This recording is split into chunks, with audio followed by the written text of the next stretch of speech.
4장. 여러분은 우리 지도자들을 무슨 대단한 사람이라도 되는 양 여기지 마십시오. 우리는 그리스도의 종이지 그분의 주인이 아닙니다. 우리는 하나님의 장엄한 비밀들로 여러분을 인도하는 안내인이지 그 비밀들을 보호하기 위해 배치된 경비원이 아닙니다.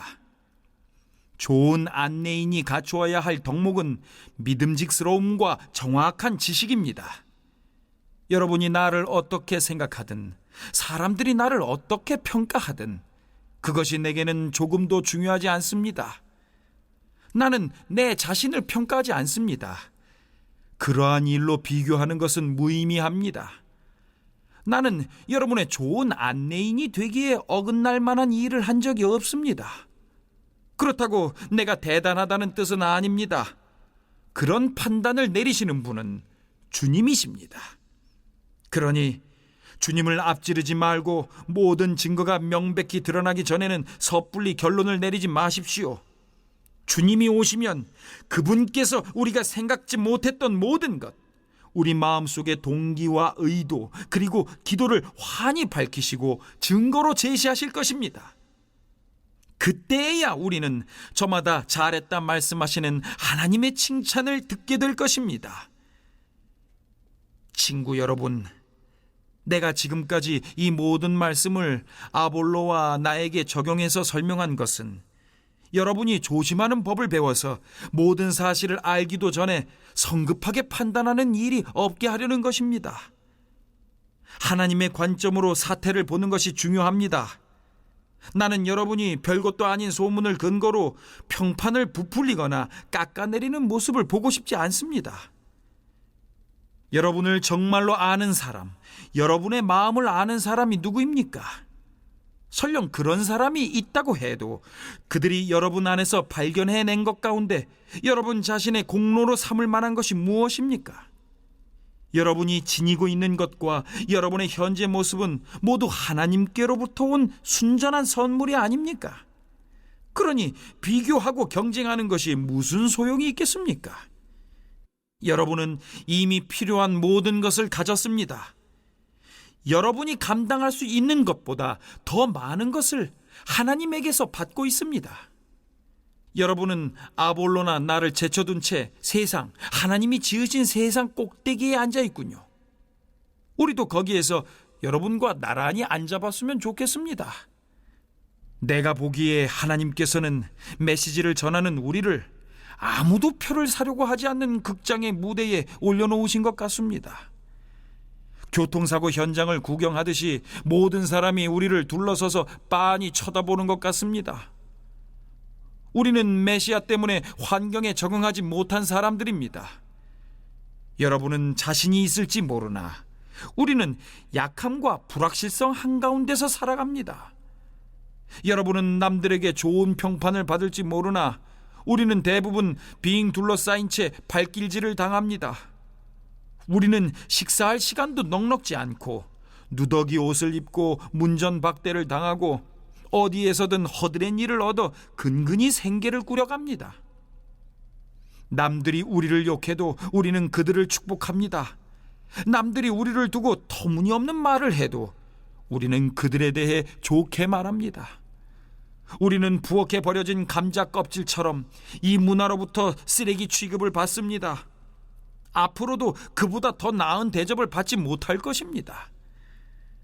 나는 나무라듯 하는 이유처럼 여러분의 기분을 상하게 하려고 이 모든 글을 쓰고 있는 것이 아닙니다. 나는 자녀인 여러분에게 아버지 자격으로 이 글을 쓰고 있습니다. 나는 여러분을 사랑하고 여러분이 버릇없이 자라지 않고 바르게 자라기를 바랍니다. 여러분 주위에는 여러분의 잘못을 서슴없이 말해주는 사람이 많을 것입니다. 그러나 시간과 수고를 아끼지 않고 여러분이 자라도록 돕는 아버지는 많지 않을 것입니다. 예수께서 내게 하나님의 메시지를 여러분에게 선포할 수 있게 해주셔서 나는 여러분의 아버지가 되었습니다. 여러분도 알다시피 나는 내가 직접 행하지 않은 것을 여러분에게 하라고 하지 않습니다. 그런 이유로 나는 먼저 디모데를 여러분에게 보냈습니다. 그는 나의 사랑하는 아들이며 주님께 신실한 사람입니다. 내가 그리스도의 방식과 관련해서 모든 교회에 늘 제시하는 가르침을 그가 여러분에게 새로이 기억나게 해줄 것입니다.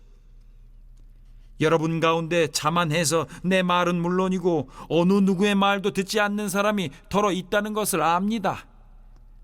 그들은 내가 직접 찾아가 얼굴을 마주할 것이라고 생각지 않는 모양입니다. 그러나 하나님께서 원하시면 나는 여러분이 생각하는 것보다 빨리 여러분을 찾아갈 것입니다. 그래서 우리는 그들이 허세가 가득하다는 것을 확인해 볼 것입니다. 하나님의 도에서 중요한 것은 단순한 말이 아니라 능력 입은 삶이기 때문입니다. 그러니 내가 어떤 준비를 하고 여러분에게 가는 것이 좋겠습니까? 여러분을 통제하는 엄한 교관의 모습이 좋겠습니까? 아니면 여러분과 속마음을 터놓는 다정한 벗이나 상담자의 모습이 좋겠습니까? 결정은 여러분이 하십시오. 사역자들, 교회의 소유, 성도, 교만과 자랑 금지, 사도, 구경거리와 만물에 찍기, 하나님 나라, 말이 아니라 능력에 대해 묵상해 보시기 바랍니다. 1, 2절에서 우리를 그리스도 일꾼으로 여기라 말씀합니다. 바울은 신중한 교사입니다. 그는 앞에서 너희가 사도들에게 속한 것이 아니라 사도들이 너희에게 속했다고 말했지만 독자들이 이 말을 오해하지 않기를 바라고 있습니다. 사도들이 교회에 속했다고 해서 독자들이 함부로 사도들을 판단하고 평가할 수 있다는 뜻은 아닙니다. 따라서 바울은 이제 독자들에게 사도들을 대하는 올바른 자세와 태도에 대해 설명합니다. 너희는 마땅히 우리를 그리스도의 일꾼이요 하나님의 비밀을 맡은 자로 여기라 하고 말하는데, 이것은 사도들이 하나님 권한을 위임받은 종으로서 너희에게 보냄을 받았다는 사실을 기억하라는 것입니다. 여기서 일꾼과 맡은 자라는 표현은 사도들과 하나님의 개인적인 관계를 강조하는 표현이죠. 특히 바울을 비롯한 사도들이 고린도 교회에 속했고 그들을 섬기는 종이지만 사도들은 하나님의 종이며 하나님의 권한을 위임받은 사역자들입니다. 그러므로 독자들은 사도들을 함부로 대해서는 안 되고 하나님의 일꾼에 걸맞는 마땅한 대우와 존경으로 대해야 할 것입니다. 바울은 맡은 자들에게 요구되는 것은 충성이라는 말을 덧붙이고 있습니다. 사도들에게 요구되는 가장 중요한 덕목이 하나님께 대한 충성이죠. 고린도 교회는 말 잘하는 말쟁이를 훌륭한 지도자로 생각하지만 그것은 옳은 것이 아닙니다. 하나님 종에게 요구되는 것은 하나님에 대한 전적인 헌신과 충성이죠. 그러므로 독자들은 교회의 지도자들을 대하는 자신들의 생각과 태도를 바꿔야 합니다.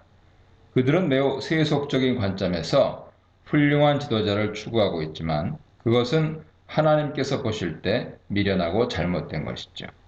아마 바울은 2절에서 다음과 같은 말을 간접적으로 하는 것 같습니다. 우리는 하나님께 충성하는 자들이지 세상적인 학문이나 언변을 자랑하는 자가 아니다 하는 것이죠.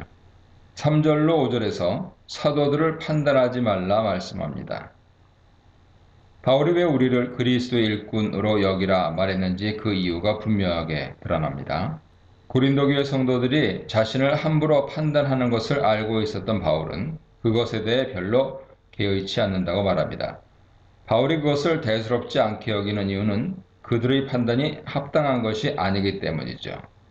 바울은 자신을 잘못 평가하고 있는 독자들을 향해서 굳이 변명하거나 억울해하면서 그들을 비난하지 않습니다. 그렇다고 해서 바울이 그들을 무시하거나 그들의 판단에 대해 아랑곳하지 않는다는 뜻은 아닙니다.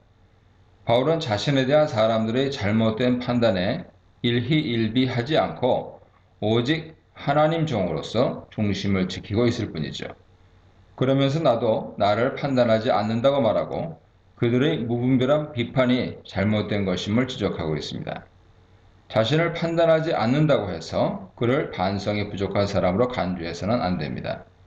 그가 자신을 판단하지 않는 이유는 4절에서 말했듯이 모든 판단은 하나님께서 하시기 때문이죠. 바울은 그 누구에게도 부끄러울 것 없이 정직하고 진실하게 행한 사람입니다. 다른 사람들의 그 어떤 평가나 자신에 대한 자신의 평가도 그에게는 중요한 것이 아니죠. 그에게는 오로지 하나님 평가만이 중요한 것이었습니다. 바울은 하나님께서 모든 것을 판단하실 심판의 날이 올 것이라고 말합니다. 그러므로 그때까지 아무도 함부로 판단하지 말라고 충고합니다. 그래서 예수님께서는 산상수훈 7장에서 판단하지 말라 하신 것이죠. 판단하는 자는 하나님께 판단을 받게 될 것이지만 충성하는 자는 하나님께 상을 받게 될 것입니다.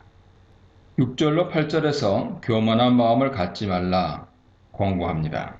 바울은 자신에 대해서 고린도 교회 성도들이 함부로 판단하는 것을 지적한 후에 이제는 그들 자신에 대해서도 잘못 평가하고 있는 문제를 지적합니다. 그들은 자신들의 지혜를 자랑하면서 바울을 함부로 판단하고 무시했지만 그들 스스로는 영적인 존재이며 이미 종말론적인 하나님 나라에 들어간 자들인 것처럼 교만하게 생각했습니다. 독자들의 영적 교만에 대해서 바울은 너희들만 성령을 받은 것이 아니라 나도 하나님의 성령을 받았다며 자신을 변호합니다. 바울은 그들에게 나와 아볼로의 본을 보고 배우라고 충고합니다. 그들의 교만한 행위는 말씀에 따른 것이 아니죠. 그들은 말씀을 벗어나서 세상적인 지혜를 따라가고 있습니다.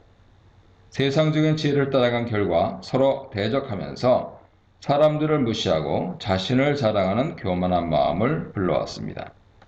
따라서 그들이 말씀 안에 거하기 위해서는 바울과 아볼로를 보고 배워서 이들처럼 생각하고 행동해야 합니다.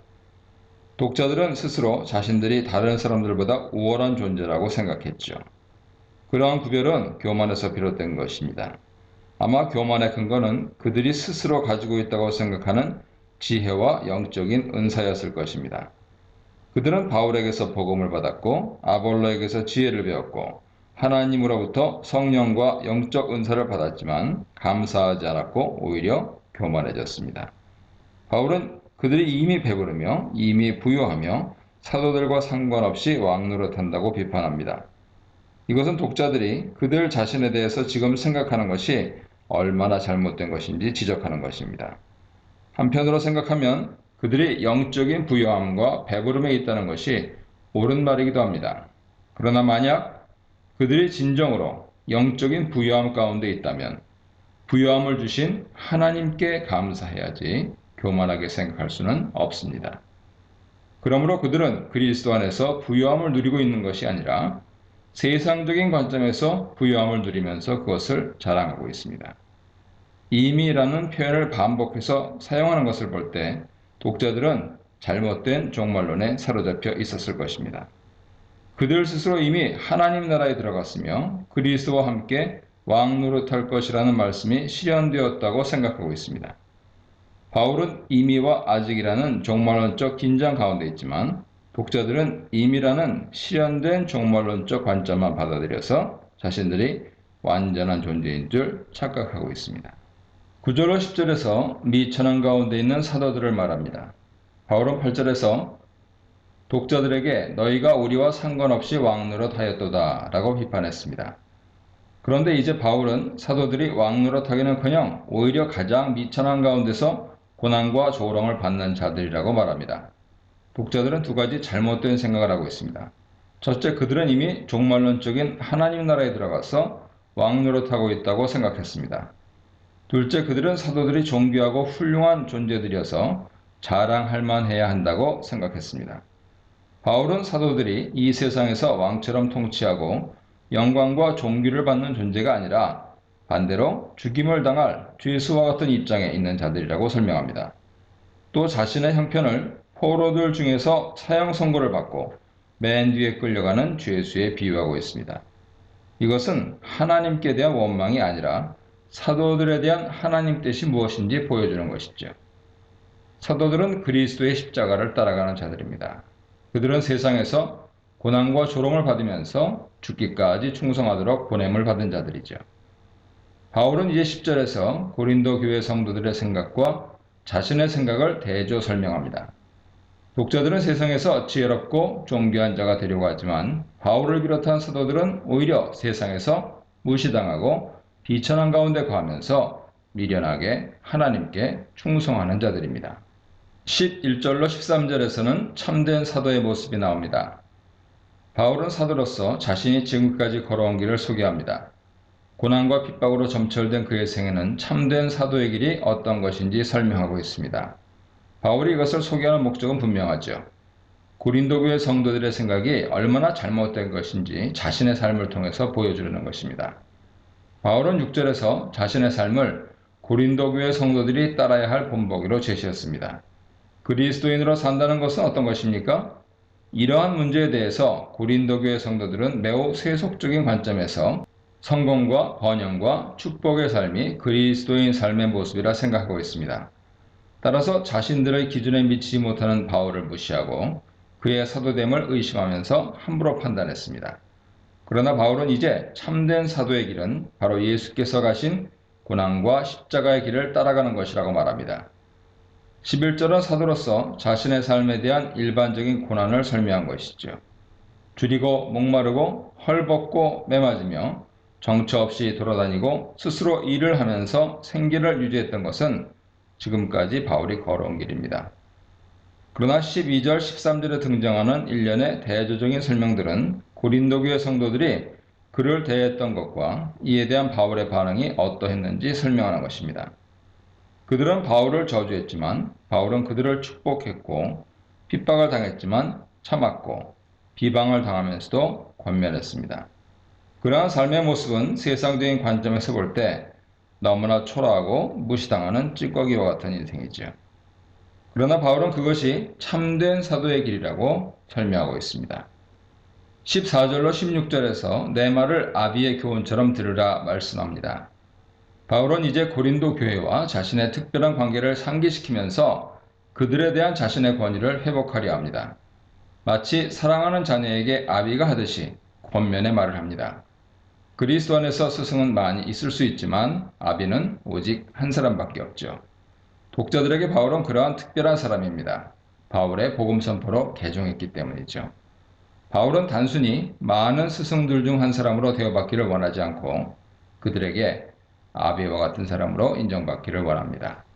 그리고 자녀들이 아비에게 복종하고 본받듯이 자신을 본받는 자가 되기를 원합니다. 자신을 무시하고 조롱하는 자들에게 아비처럼 사랑으로 다가가고 있습니다. 17절에선 디모데를 보낸다는 말씀을 하고 있는데요. 바울은 고린도 교회 문제를 생각할 때 직접 방문해야 할 필요를 느끼지만 우선 급한 대로 먼저 디모데를 보냅니다. 그러면서 그들이 디모데를 무시하지 않고 잘 환영해 주기를 바라죠. 바울을 무시했던 것을 생각하면 바울의 어린 동역자도 그들로부터 무언을 당하고 돌아올 가능성이 있습니다. 따라서 바울은 그들에게 디모데를 자신을 대하듯이 하라고 권하고 있습니다. 18절로 21절에서는 거역하는 자들에 대한 바울의 경고가 나옵니다. 바울은 디모데와 이 편지를 보냄에도 불구하고 그 자신이 친히 그들을 방문할 것이라고 말합니다. 이번에는 특별히 독자들 중에 바울에게 대항했던 소수의 사람들에게 초점을 맞추고 그들에게 경고하고 있습니다. 만약 그들이 권면을 듣지 않고 끝까지 교만한 마음으로 대항하면 그들을 징벌할 것이라고 말합니다. 바울은 그들에게도 여전히 아비와 자식의 관계에서 경고하고 있습니다. 그들이 바울의 말을 듣지 않으면 아비가 자식을 징계하듯이 그들을 징계할 것입니다. 그러나 권면을 듣고 돌이키면 사랑과 온유한 마음으로 용서할 것이라고 말합니다.